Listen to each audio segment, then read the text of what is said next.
Ok, alors l'objectif aujourd'hui, c'est d'éviter certaines erreurs que l'on commet quand on crée son identité de marque. Alors, je vais vous expliquer pour celles et les personnes nouvelles qui ne connaissent pas euh, ce que c'est qu'une identité de marque et pourquoi c'est important pour vous en tant que thérapeute. Euh, alors, Oui, euh, bonjour. bonjour, bonjour. On va couper le micro. Oui, bien sûr. Ah, est-ce que vous Oui, oui, avez oui, la c'est possible. possibilité, Oui, oui, oui. déjà, je désactive. Voilà, ça y est, j'ai trouvé l'option. On va désactiver tous les micros et on va mettre les discussions ici. Si, l'enregistrement est lancé. Alors, euh, deux choses, l'identité de marque et les erreurs qu'il faut éviter.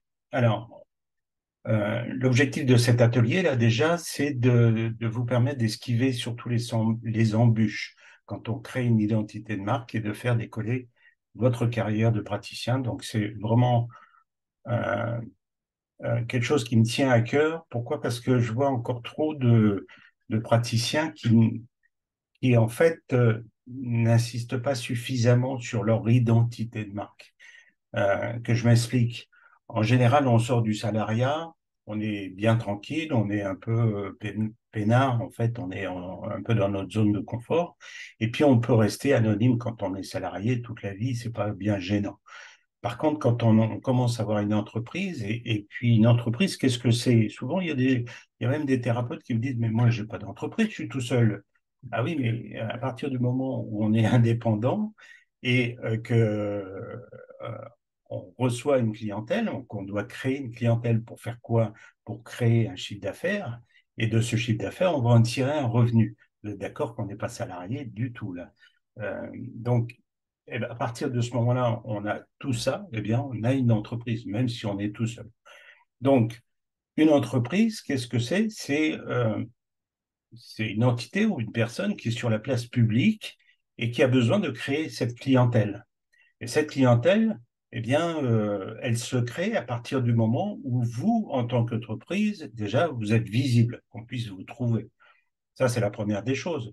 Et puis ensuite, quand on est sur un marché où il y a du monde déjà, eh bien, il faut savoir se différencier des autres. Donc, c'est ça qui est le plus important, avec plein de critères, avec plein de choses à l'intérieur. Et c'est ce qu'on appelle une identité de marque. Alors, une identité de marque, ça peut marcher dans les deux sens, ça peut fonctionner dans les deux sens. C'est-à-dire que ça peut très bien fonctionner si elle est mauvaise, c'est-à-dire que si on n'a pas d'idée de ce que c'est que créer une entreprise, si on n'a pas de cohérence, enfin, on va voir toutes les erreurs là aujourd'hui, mais ça peut aussi, donc ça peut vous desservir d'un côté, mais ça peut aussi vous faire grimper et vous permettre de construire beaucoup plus facilement votre clientèle. On va le voir là tout de suite. Donc, j'enregistre tout, hein, vous allez voir, tout est enregistré. Vous pourrez retrouver éventuellement euh, vous pourrez retrouver comment dirais-je, tous les replays, enfin, tous les ateliers que je donne, que j'ai donnés déjà par le passé, que je vais donner aussi dans le futur sur une plateforme. Là, je vous en parle tout de suite pour éviter des fois d'oublier parce que il y a des personnes qui me posent la question après. Donc, sur cette plateforme-là, je vous mettrai le lien ici tout de suite dans le chat, comme ça sera fait. Mais vous pourrez retrouver tous tous ces ateliers. Je fais une petite parenthèse, hein.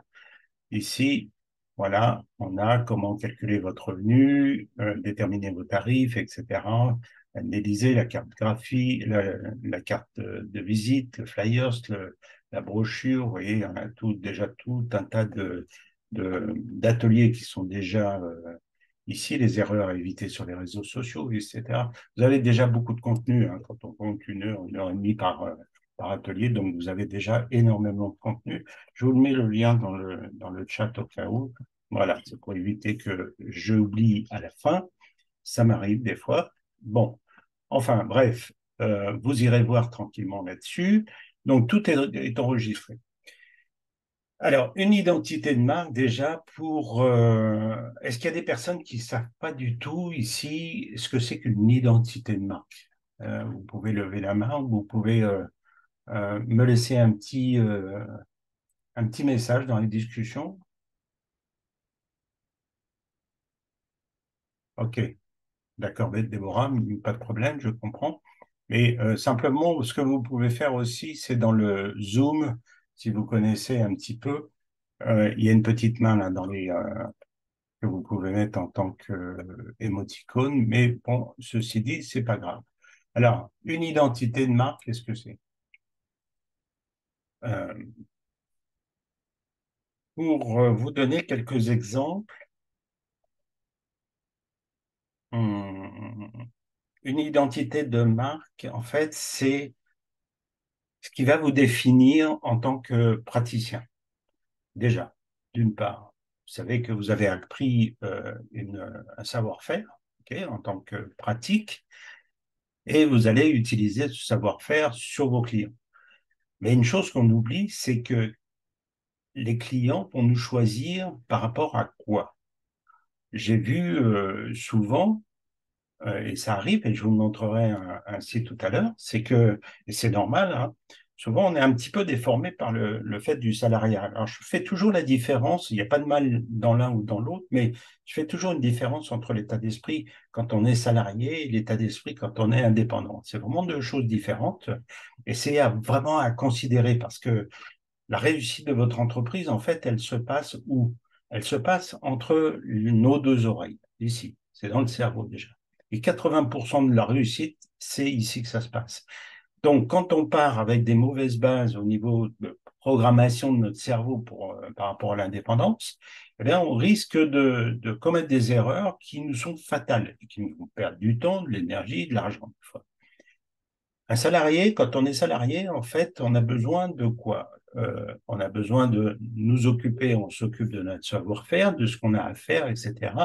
La paye à la fin du mois, on n'a pas besoin de s'en occuper. Pourquoi? Parce qu'on sait qu'elle est automatique. Par contre, quand on est indépendant, c'est pas tout à fait la même chose. C'est-à-dire que ce qu'il faut comprendre, c'est qu'on doit aussi s'occuper de notre faire savoir et pas uniquement du savoir-faire. Pourquoi? Parce que on a besoin qu'on nous trouve. On a besoin que les futurs clients nous trouvent et viennent nous voir, nous choisissent en tant qu'indépendants.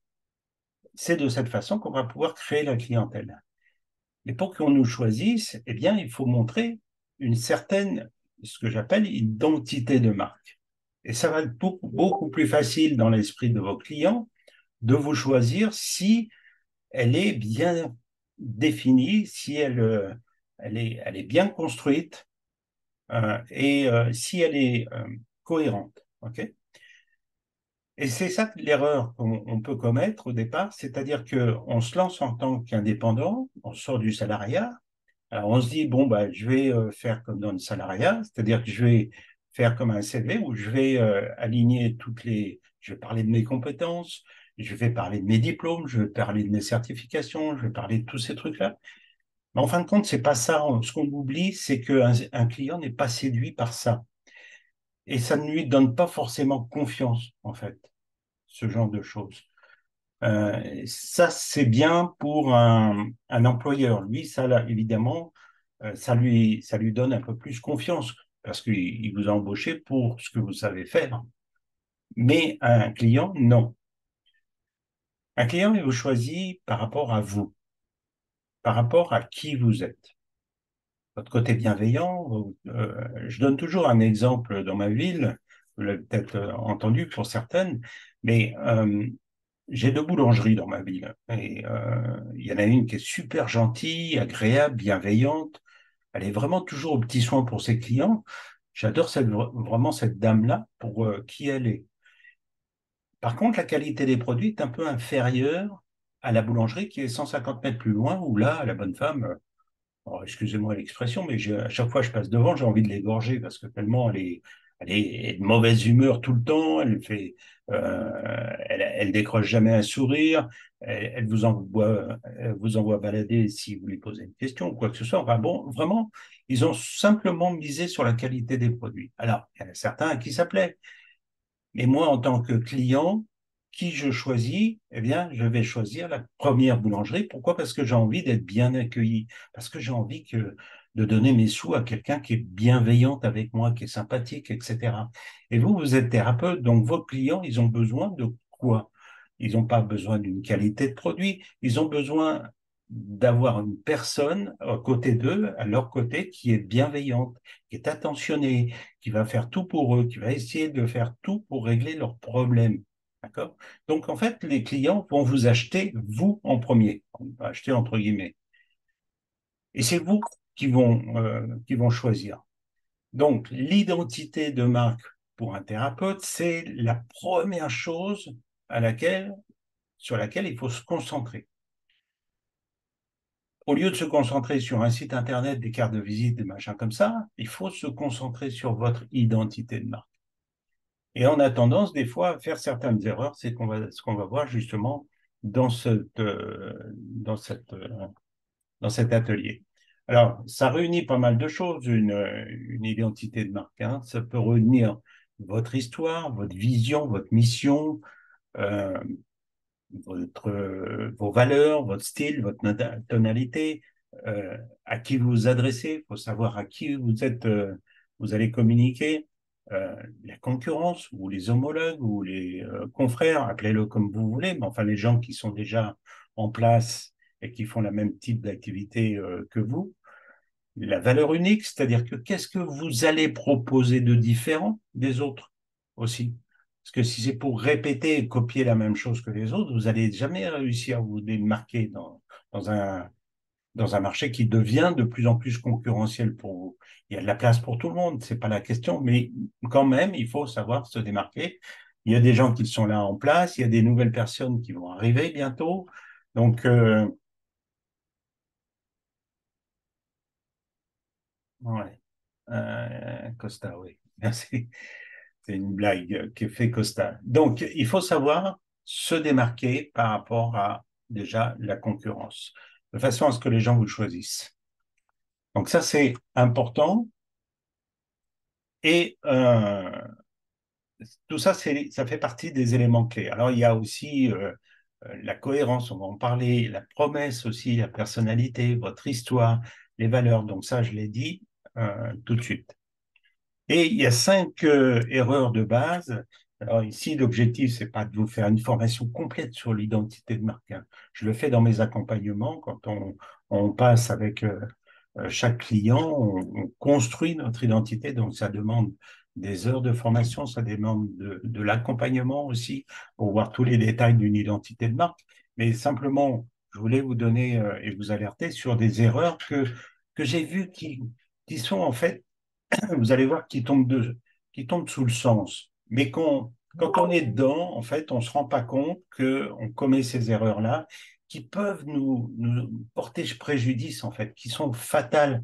Pourquoi? Parce que le moindre petite chose qu'un client ou un futur client va noter, qui le dérange, il ne va pas vous choisir, il va plutôt aller vers quelqu'un d'autre. Et c'est dommage. C'est dommage de perdre des gens de cette façon-là parce que je pense que vous ne débordez pas non plus de tout un tas de clients et que c'est intéressant quand même de voir qu'on pourrait éviter certaines petites erreurs. Ça permettrait d'augmenter le revenu à la fin du mois pour la plupart. Donc, la première dont j'ai envie de parler, c'est le positionnement. Pardon. C'est comment vous vous positionnez sur votre marché. Sans positionnement de marque clair, vous risquez de ne pas vous distinguer de vos concurrents.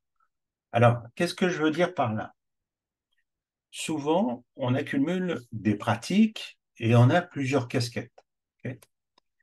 euh, on a à la fois, on sait faire du massage, on sait faire de l'énergétique, on sait faire de la sophrologie, on sait faire aussi de l'hypnose, on sait faire je sais pas, n'importe quoi, d'autres. J'ai une thérapeute que je suis, elle est à la fois sophrologue, mais à la fois aussi, elle est dans l'immobilier. Donc, pour moi, il y a pas de cohérence entre les deux. Comment une sophrologue peut être dans l'immobilier.